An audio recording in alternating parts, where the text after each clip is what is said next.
दोस्तों, हमारे YouTube channel पर आपका स्वागत है। आज हम बात करेंगे जो आजकल प्रोपेगेंडा चल रहा है कि भारत का संविधान BN राव ने बनाया था, डॉक्टर अंबेडकर ने नहीं। ये बहुत ही एक शरारती प्रोपेगेंडा है और उसके कई उद्देश्य छुपे हुए हो सकते हैं। पहले हम ये देखें कि भारतीय संविधान बनाने की प्रक्रिया क्या थी। ये बिल्कुल स्पष्ट है कि आज़ादी के आंदोलन में जो बहुत बड़े एक प्रकार के सामाजिक परिवर्तन आ रहे थे, उन परिवर्तनों में डॉक्टर अंबेडकर का बहुत महत्वपूर्ण योगदान था।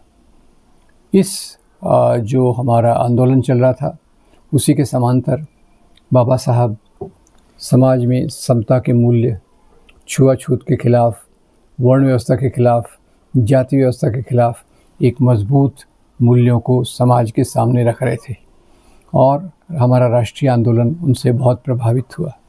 खैर, ये एक बात स्पष्ट हो गई कि अगर देश में सामाजिक मूल्यों के लिए कोई सबसे ज़्यादा प्रतिबद्ध है तो वो डॉक्टर अंबेडकर थे।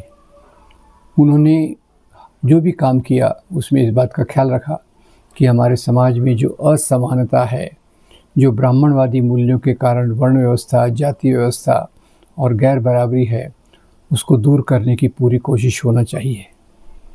और ये इसी का परिणाम था कि राष्ट्रीय आंदोलन में जैसे महात्मा गांधी ने पूना पैक्ट के बाद ये निर्णय लिया कि वो जीवन के कम से कम कुछ साल सक्रिय राजनीति को छोड़कर सामाजिक सुधार, छुआछूत के खिलाफ, दलितों का मंदिर प्रवेश और अंतर्जातीय विवाह पर काम करने के लिए जोर देंगे। तो इसी के परिणाम स्वरूप समाज में बहुत बड़े परिवर्तन हुए और बाद में जब आज़ादी का वक्त आया तो उस समय दो चीज़ें महत्वपूर्ण हैं।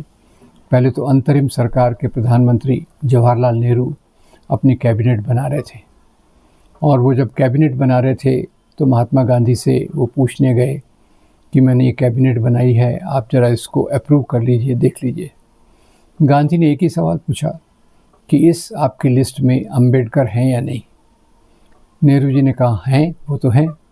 तो गांधी ने कहा बाकी मुझे देखने की ज़रूरत नहीं है, मैं इससे संतुष्ट हूँ, यू गो अहेड, आप अपना काम कीजिए। उसके बाद दूसरी चुनौती जो सबसे बड़ी आई वो थी संविधान सभा की। संविधान सभा बनी और संविधान सभा में वाद विवाद होने वाले थे, हर एक मुद्दे पर बहस होने वाली थी और इसी समय इन बहसों को एक दिशा देना और उनको एक लिपिबद्ध करना, ये काम एक बहुत महत्वपूर्ण काम था।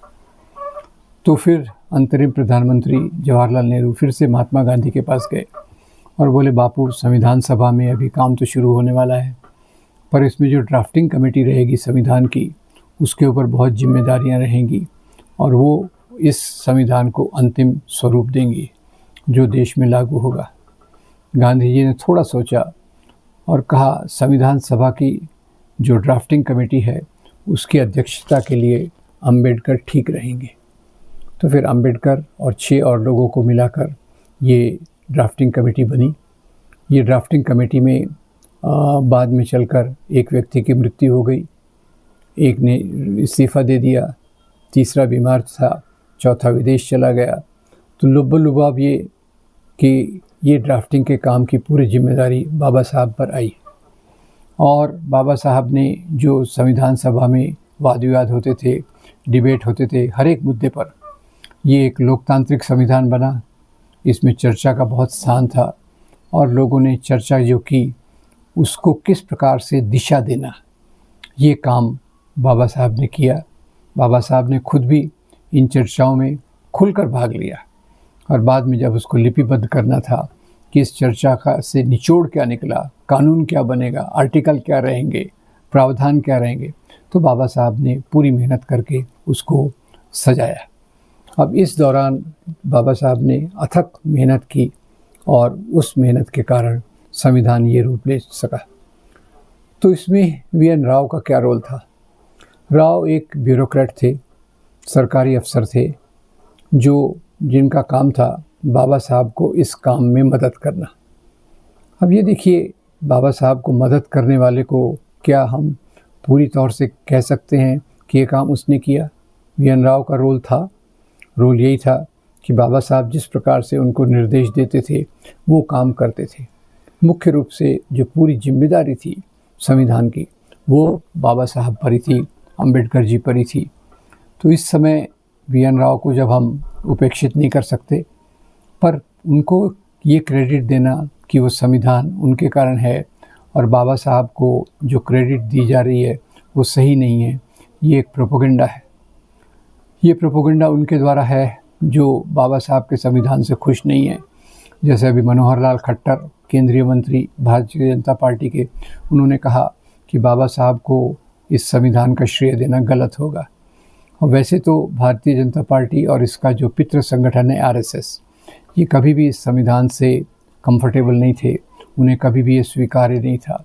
संविधान के बनने के तुरंत बाद RSS के मुखपत्र ऑर्गेनाइज़र ने लेख लिखा कि ये भी कोई संविधान है, इसमें तो हमारे प्राचीन भारत के मूल्यों का उल्लेख भी नहीं है, यानी मनुस्मृति के मूल्यों का कोई उल्लेख नहीं है।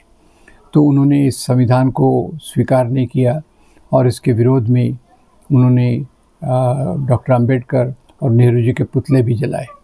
ये उनका तरीका था। खैर बाद में देश में पूरी जो मेजॉरिटी थी कांग्रेस के साथ थी, कांग्रेस ने संविधान को लागू किया, देश में चुनाव हुए और संविधान ने जो मूल्य दिए उसके आधार पर देश में जो हलचल हुई वो उसकी शुरुआत हुई।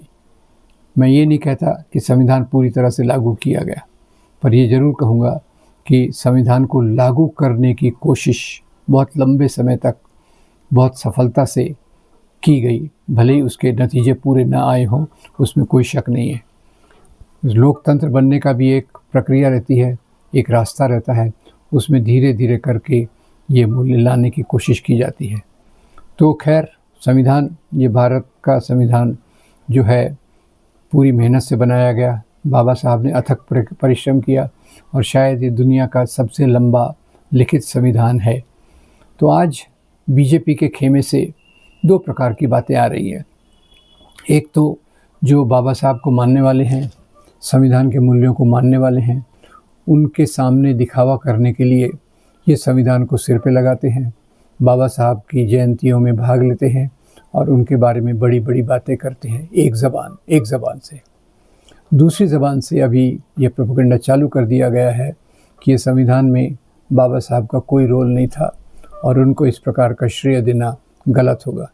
तो खैर RSS हिंदू राष्ट्रवादी जो संगठन है उसका तरीका यही है कि वो कई ज़बानों से कई बातें एक साथ बोल सकता है, क्योंकि उसको वास्तव में तो भारतीय संविधान के मूल्यों में कोई विश्वास नहीं है, पर वोट बैंक के कारण, दूसरी मजबूरियों के कारण वो भारतीय संविधान को स्वीकार कर रहा है। तो स्वीकार कर रहा है ऊपरी तौर पर, और अंदर से उसका बहुत गहरा विरोध है, और यही विरोध मनोहर लाल खट्टर और जो दूसरे लोग हैं उनकी बातों में परिलक्षित होता है। तो मैं इस बात को इस प्रकार से रखूँगा कि भारतीय संविधान सभा ने बनाया, उसकी चर्चाओं के आधार पर बना, उसकी चर्चाएं बहुत गहरी थी, जिसमें बाबा साहब ने न केवल भाग लिया, बट उन चर्चाओं का निचोड़ अपने तरीके से रखने के लिए उन्होंने जो काम किया उसके लिए देश हमेशा उनका आभारी रहेगा। और ये क्रेडिट बाबा साहब से कोई नहीं ले सकता कि संविधान में बनाने में उनका योगदान सबसे बड़ा था। जब उन्होंने संविधान समर्पित किया देश को, डॉक्टर राजेंद्र प्रसाद को दिया जो संविधान सभा के अध्यक्ष थे, तो उन सब लोगों ने बाबा साहब की भूरी भूरी प्रशंसा की और उनके जो अथक परिश्रम का बहुत उनका गुणगान किया गया।